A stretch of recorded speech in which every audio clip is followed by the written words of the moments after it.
Australia cricket দুনিয়ায় এই নামের চেয়ে বড় হয়তো আর কিছুই নেই। ক্রিকেটের এমন কোনো ফরম্যাট, এমন কোনো শিরোপা নেই যেটা জয়ের স্বাদ অজিরা পায়নি। শিরোপা জয়ের তালিকাতে তো তাদের ধারে কাছেও নেই কোনো দেশ। এজন্যই অস্ট্রেলিয়ানদের নামের আগে যোগ করে দেওয়া হয় মাইটি শব্দটা। বলা হয় আগে পরে ফর্ম যেমনই হোক না কেন, আইসিসির কোনো টুর্নামেন্ট শুরু হলেই বদলে যায় অজিদের খেলার ধরন, আর এটা থামে একেবারে ট্রফি জয়ের পরেই। তবে চ্যাম্পিয়ন্স ট্রফি টুর্নামেন্টের বেলায় আসলে হয়তো এই লাইনটা একটু পরিবর্তন করতে হবে। এখন প্রশ্ন আসতে পারে কেন সেটা? কারণ আইসিসির এই টুর্নামেন্টেও অজিদের আধিপত্য সবার চেয়ে বেশি। চ্যাম্পিয়ন্স ট্রফির ইতিহাসে সর্বোচ্চ 2বার চ্যাম্পিয়ন হওয়া দলের নাম অস্ট্রেলিয়া। যদিও ভারতের নামের পাশেও 2টা ট্রফি আছে, তবে এর মধ্যে একটা শিরোপা তারা জিতেছে যৌথভাবে শ্রীলঙ্কার সঙ্গে। অর্থাৎ একক চ্যাম্পিয়নের হিসাবে এখানেও অজিরাই মাইটি। তবে মজার ব্যাপার হলো এই মাইটি অস্ট্রেলিয়ায় গত 16 বছর ধরে আছে জয়খরায়। কেন আর কিভাবে সেটা জানতে হলে ফিরে যেতে হবে 2009 চ্যাম্পিয়ন্স ট্রফির ফাইনালে। নিউজিল্যান্ডের দেওয়া 201 রানের টার্গেট অজিদের সামনে। লক্ষ্য ছুঁতে পারলেই টানা দ্বিতীয়বারের মতো চ্যাম্পিয়ন হবে অস্ট্রেলিয়া। 6 রানে 2 উইকেট পড়ে গেলেও শেন ওয়াটসনের অপরাজিত সেঞ্চুরির ইনিংসে ভর করে সেদিন শিরোপা জিততে মোটেও বেগ পেতে হয়নি রিকি পন্টিংয়ের দলের। তবে সেদিন শিরোপা সেলিব্রেট করা অজিরা নিশ্চয়ই জানতো না এটাই হতে যাচ্ছে তাদের এই টুর্নামেন্টে শেষ জয়।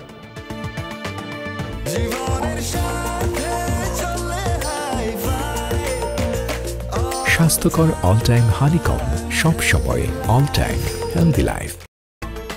চ্যাম্পিয়ন্স ট্রফির পরবর্তী আসর বসে 2013 সালে, যেখানে গ্রুপ এতে অস্ট্রেলিয়ার প্রতিপক্ষ ছিল ইংল্যান্ড, নিউজিল্যান্ড ও শ্রীলঙ্কা। আর 3 ম্যাচের গ্রুপ পর্ব শেষে অস্ট্রেলিয়ার জয়ের সংখ্যা 0। প্রথম ম্যাচে ইংল্যান্ডের কাছে অজিরা হেরেছে 48 রানের ব্যবধানে। দ্বিতীয় ম্যাচ কিউইদের বিপক্ষে, যে ম্যাচে আগে ব্যাট করতে নেমে 244 রানের টার্গেট দেয় অস্ট্রেলিয়া। জবাবে ব্যাট করতে নামে নিউজিল্যান্ড, আর 15 ওভারে 2 উইকেটে 51 রান তোলার পরেই শুরু হয় বৃষ্টি। ফলে সেই ম্যাচে আসেনি কোনো রেজাল্ট। শেষ ম্যাচে শ্রীলঙ্কার দেওয়া 254 রানের লক্ষ্য পূরণ করতে ব্যর্থ অস্ট্রেলিয়া ম্যাচ হারে 20 রানে। ফলে বিনা জয়ে গ্রুপ পর্বে সবার তলানিতে থেকেই টুর্নামেন্টকে বিদায় বলতে হয় ডিফেন্ডিং চ্যাম্পিয়নদের। 4 বছর পরের চ্যাম্পিয়ন্স ট্রফি 2017 সালে। এবারের অস্ট্রেলিয়া আইসিসির ওয়ানডে বিশ্বকাপ জয়ী দল। তবে চ্যাম্পিয়ন্স ট্রফিতে তাদের ভাগ্য এবার আগের বারের চেয়েও খারাপ। এবার গ্রুপ এতে অজিরা। প্রতিপক্ষ আগের মতোই ইংল্যান্ড, নিউজিল্যান্ড আর শ্রীলঙ্কাকে টপকে জায়গা করে নেওয়া বাংলাদেশ। অজিদের প্রথম ম্যাচ কিউইদের বিপক্ষে, কিন্তু বৃষ্টিতে ভেসে যাওয়া সেই ম্যাচে নেই কোনো ফলাফল। দ্বিতীয় ম্যাচ বাংলাদেশের বিপক্ষে। অজি বোলিং তোপে সেদিন বাংলাদেশ তুলতে পেরেছিল কেবলই 182 রান। জবাবে 16 ওভারে অস্ট্রেলিয়ার স্কোরবোর্ডে রান 83। কিন্তু আবারও সেই বৃষ্টির হানা, আবারও পরিত্যক্ত অস্ট্রেলিয়ার ম্যাচ, আসেনি কোনো ফলাফল।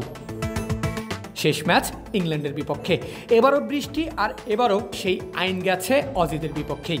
বৃষ্টি আইনে ওই ম্যাচ জিতেছে ইংল্যান্ড। অর্থাৎ টানা 2বার চ্যাম্পিয়ন হওয়ার পর কোনো জয় ছাড়াই টানা 2বার টুর্নামেন্ট থেকে বিদায় নিল মাইটি অস্ট্রেলিয়া।